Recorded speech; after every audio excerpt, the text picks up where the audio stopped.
નમસ્કાર, પલ એક્સપ્રેસ ન્યૂઝમાં આપનું સ્વાગત છે. વડોદરાના વોર્ડ નંબર 14માં ભાજપ અગ્રણીઓ અને કાર્યકરોએ ઉત્સાહભેર વડાપ્રધાનના મન કી બાત કાર્યક્રમનું શ્રવણ કર્યું. વડોદરાના વોર્ડ નંબર 14માં ભારતીય જનતા પાર્ટીના સ્થાનિક અગ્રણીઓ અને કાર્યકરો દ્વારા વડાપ્રધાન નરેન્દ્ર મોદીના માસિક રેડિયો કાર્યક્રમ મન કી બાતનું સામૂહિક શ્રવણ કરવામાં આવ્યું હતું. બૂથ પ્રમુખ મહેશભાઈના નિવાસે આયોજિત આ કાર્યક્રમમાં પક્ષના વિવિધ હોદ્દેદારો અને સ્થાનિક નાગરિકો મોટી સંખ્યામાં ઉપસ્થિત રહ્યા હતા. વડાપ્રધાનના પ્રેરણાદાયી સંબોધનને સાંભળવા માટે એકત્રિત થયેલા પક્ષના કાર્યકરોમાં ભારે ઉત્સાહ અને સકારાત્મક માહોલ જોવા મળ્યો હતો. આ એપિસોડ દરમિયાન વડાપ્રધાને દેશના વિવિધ ક્ષેત્રોની વિશિષ્ટ સિદ્ધિઓ અને સામાજિક વિષયો પર વિગતવાર પ્રકાશ પાડ્યો હતો, જેમાં રમતગમત ક્ષેત્રે 100 મીટર સ્પ્રિન્ટમાં સ્થપાયેલા નવા નેશનલ રેકોર્ડ અને 15,000થી વધુ બાળકોને સક્રિય તાલીમ આપતી સ્વિમિંગ ક્લબની પ્રશંસનીય કામગીરીનો વિશેષ ઉલ્લેખ કરવામાં આવ્યો હતો. આ ઉપરાંત ઉનાળાની પ્રવર્તમાન ઋતુને ધ્યાનમાં રાખીને પીએમ મોદીએ આર્ટિફિશિયલ કોલ્ડ ડ્રિંક્સના સ્થાને આમ પન્ના જેવા સ્વાસ્થ્યવર્ધક, પરંપરાગત અને સ્વદેશી પેય પદાર્થોનો આગ્રહ રાખવા અપીલ કરી હતી. ભારતની પ્રાચીન અસ્મિતાનો ઉલ્લેખ કરતા વડાપ્રધાને જણાવ્યું કે રાજદ્વારી પ્રયાસોના પરિણામે નેધરલેન્ડથી ચોલ સામ્રાજ્યના 1500 વર્ષ જૂના તામ્રપત્રો ભારત પરત લાવવાનો ઐતિહાસિક નિર્ણય લેવાયો છે.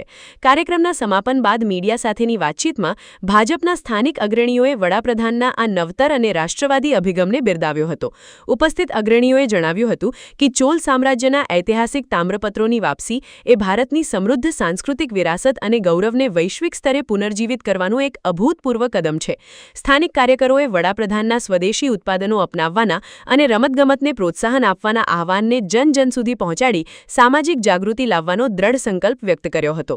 દેશના આદરણીય પ્રધાનમંત્રી શ્રી નરેન્દ્રભાઈ મોદીજી દ્વારા પ્રત્યેક મહિનાના અંતિમ રવિવારે દેશવાસીઓ સમક્ષ મન કી બાતના માધ્યમથી દેશના, રાજ્યના, શહેરના, ગામડાના અલગ અલગ ખૂણામાં બનતી એવી સકારાત્મક ઘટનાઓ કે જેમાં કોઈ વ્યક્તિગત રીતે કોઈની એફર્ટ જોડાયેલી હોય, કોઈક સમૂહની એફર્ટ જોડાયેલી હોય, કોઈ એનજીઓ હોય કે કોઈ સમાજ હોય, તેના દ્વારા થતી અલગ અલગ સત્કાર્યોની સુવાસ સમગ્ર દેશવાસીઓ સમક્ષ ફેલાય તેનો પ્રયાસ મન કી બાતના માધ્યમથી થતો હોય છે. આજે ભારતીય જનતા પાર્ટી વડોદરા મહાનગરના કાર્યકર્તા તરીકે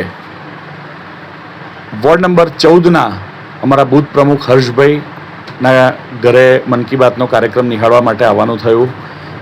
હર્ષભાઈના ફાધર પણ, મહેશભાઈ પણ એક અમારા સિનિયર કાર્યકર્તા છે. જોડે મોન્ટુભાઈ પટની પણ વોર્ડના સક્રિય કાર્યકર્તા મન કી બાતના ઇન્ચાર્જ જોડાયા હતા. સાથે સ્થાનિક લોકો પણ મોટી સંખ્યામાં જોડાયા હતા. મને કહેતા આનંદ અને ગર્વ થાય છે કે પ્રધાનમંત્રી શ્રી આટલા વ્યસ્ત કાર્યક્રમમાં પણ મન કી બાતના માધ્યમથી સકારાત્મક વાતો લોકો વચ્ચે મૂકતા હોય છે. અને એ જ પ્રમાણે આજે જ્યારે ભારતના રમતવીરોએ વર્ષો જૂનો નેશનલ રેકોર્ડ 100 મીટર સ્પ્રિન્ટ રેસનો એ તોડ્યો, એનો પણ રમતવીરની પ્રશંસા કરી, એમની એફર્ટની પ્રશંસા કરી. સાથે સાથે ગરમીના સમયમાં ભારતની અલગ અલગ ખૂણામાં અલગ અલગ પ્રકારની જે વિવિધ જાતિની કેરીનું જે લોકો દેશ અને દુનિયામાં આસ્વાદ માણતા હોય છે તેનો પણ વોકલ ફોર લોકલના માધ્યમથી એક ઉલ્લેખ કર્યો. સાથે ઉનાળામાં આપણે કોલ્ડ ડ્રિંકનો વપરાશ ન કરતા જે સ્થાનિક આપણા પીણા છે દેશના અલગ અલગ ખૂણામાં, એનો આપણે ઉપયોગ કરીને આપણે લોકલ ફોર વોકલના મંત્રને સાકાર કરીએ એનો પણ સંદેશો આપ્યો. સાથે સ્વિમિંગ ક્લબના માધ્યમથી એક વ્યક્તિ સ્થાનિક 15,000 જેટલા સ્વિમર, એમાં દિવ્યાંગ સ્વિમર પણ તૈયાર કરે આ પ્રકારની પ્રેરણાદાયી વાત પણ કરી.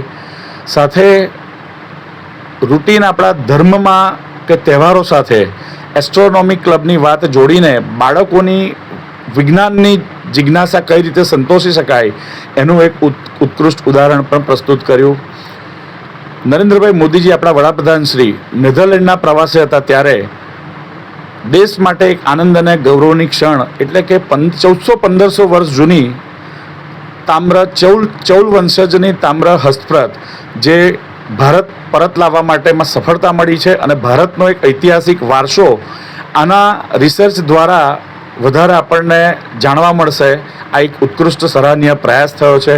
કુલ મળીને અનેક આવા ઉદાહરણોના માધ્યમથી દેશવાસીઓને તેમણે અનેક પ્રેરણાદાયી વાતો કરી છે.